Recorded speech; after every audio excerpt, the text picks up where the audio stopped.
तो hello guys, episode की शुरुआत में हम देखते हैं पिकल बाकी के अंदर इतनी पावर देख के हैरान हो जाता है क्योंकि उस बाकी के अंदर टीरेक्स के दांत, ट्रेसराटॉप्स के भारी पैर और टेरेंटोस के नुकीले नाखून दिखाई दे रहे थे। पिकल उन तीनों डायनासोर्स को एक छोटे से लड़के के अंदर फील कर पा रहा था, जिसके बाद बाकी अपनी पूरी ताकत से पिकल पे हमला कर देता है। ये देख के रेस्सो कहता है बाकी ने अब तक सब कुछ अच्छे से संभाला है, मगर अभी वो क्या करना चाहता है क्योंकि उसका वजन टीरेक्स के मुकाबले 100 गुना कम है। फिर हम देखते हैं कि बाकी टीरेक्स के ऊपर हमला करके उसके हाथ को पकड़ लेता है और उसे घुमा देता है। पिकल को ऐसा फील होता है कि टीरेक्स ने उसके हाथ को पकड़ के अलग कर दिया है और वही बाकी पिकल को उल्टा घुमा के पटक देता है। मगर हम देखते हैं कि पिकल वापस से उड़ जाता है, पर तभी उसे किसी की आवाज आती है। वो जब अपने पीछे देखता है तो वहाँ से बाकी उस पर हमला कर देता है। ये देख के पिकल बहुत ही घबरा जाता है। वही तोकुगावा कहता है बाकी पिकल पे सामने से हमला कर रहा है, बाकी तुम कुछ गलती मत कर देना।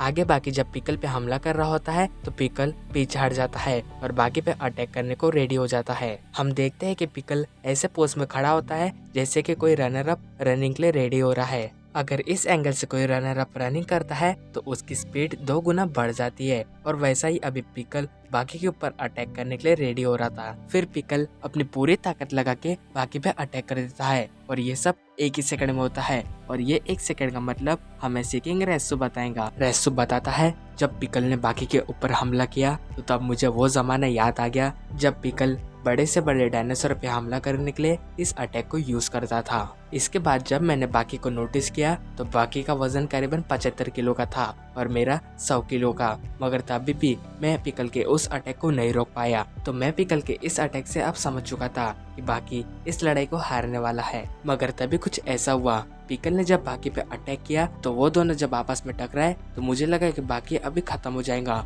मगर वहाँ से जो उड़ा वो बाकी नहीं पिकल था। पिकल वहाँ से उड़ते हुए उस स्टेडियम के अंदर गिर गया। ये देख के रेस्सो कहता है बाकी ने जो किया वो किसी को नहीं समझा, क्योंकि बाकी ने जो अभी मूव किया वो ना कुंफू है और ना ही जुजुत्सु। बाकी ने बस अपने एक ही हाथ के रिफ्लेक्शन से पिकल को इतने दूर उठा के फेंक दिया। वही हानायामा ये देख के कहता है बहुत बढ़िया पिकल, मैंने ऐसा आदमी अपने पूरी जिंदगी में नहीं देखा। तो तोकुगावा ये सुन के कहता है ये तुम क्या कह रहे हो, बाकी ने उसे उठा के ऊपर फेंका है, मैं पहली बार तुम्हारे मुंह से हारने वाले के लिए तारीफ सुन रहा हूँ। तो हानायामा कहता है मुझे इसके बारे में ज्यादा कुछ नहीं पता, लेकिन जब पिकल ने बाकी के ऊपर हमला किया तो वो एक बुलेट के जैसा था।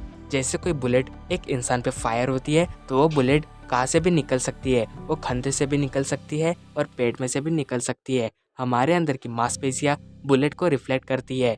कई बार तो ऐसा देखा गया है एक पत्ता भी एक गोली को रिफ्लेक्ट कर सकता है। तो ये बात सुन के रेस्सो बताता है हानायामा का कहने का मतलब ये था जो बुलेट थी वो पिकल था और जो पत्ता है वो बाकी था। उस पत्ते ने जैसे उस बुलेट को रिफ्लेक्ट किया था वैसे ही बाकी ने पिकल को खुद से रिफ्लेक्ट किया था। इसके बाद हम देखते हैं कि बाकी उस स्टेडियम के 4 कोनों में टॉयलेट कर देता है। फिर वो पिकल से कहता है देखो तुम जब तक वहाँ पे थे तब तक मैंने तुम्हारी पूरी जगह को अपने कब्जे में कर लिया। बाकी की ये बात सुन के पिकल को बहुत गुस्सा आता है और वो बाकी के सामने आ जाता है। बाकी उसे देख के कहता है ओह तो तुम यहाँ पे आ ही गए, तो चलो अभी इंसानों के जैसे लड़ते हैं ना कि जानवरों के जैसी। आगे हम देखते हैं कि पिकल अपनी पूरी ताकत से बाकी को एक पंच लगाता है जिससे बाकी जमीन के अंदर धंस जाता है, मगर उससे बाकी को बहुत मजा आ रहा होता है। फिर पिकल लगातार बाकी को लात मार रहा होता है मगर बाकी खुद को डिफेंड कर रहा होता है। इस सब के बाद बाकी जब उठने की कोशिश करता है तो पिकल आके उसे एक जोरदार पंच मारता है जिससे बाकी हवा में उड़ जाता है। वही बाकी सोच रहा होता है ऐसी ताकत मैंने पहले भी महसूस की है और उसका नाम है मिस्टर ओलिविया। अगर ये दोनों आपस में लड़ेंगे तो इन दोनों की लड़ाई इतिहास के पन्नों में लिखी जाएगी। और हाँ, तुम इस पर्सन को देख रहे हो, अगर इसकी और पिकल की लड़ाई हुई तो हम बता नहीं सकते कि इन दोनों में से कौन जीतेगा, क्योंकि हानायामा भी बहुत ही ताकतवर है। अगर लड़ाई की बात हो रही है तो हम इसे कैसे भूल सकते हैं, इन दोनों का लड़ने का भी स्टेप एक जैसा है। खैर अभी ये सारी बातें छोड़ो, बस अभी मुझे ये जानना है कि बाकी हनमा इस मॉन्स्टर को क्या हरा सकता है। और इसी के साथ हमारा एपिसोड एंड होता है। Thank you for watching my video.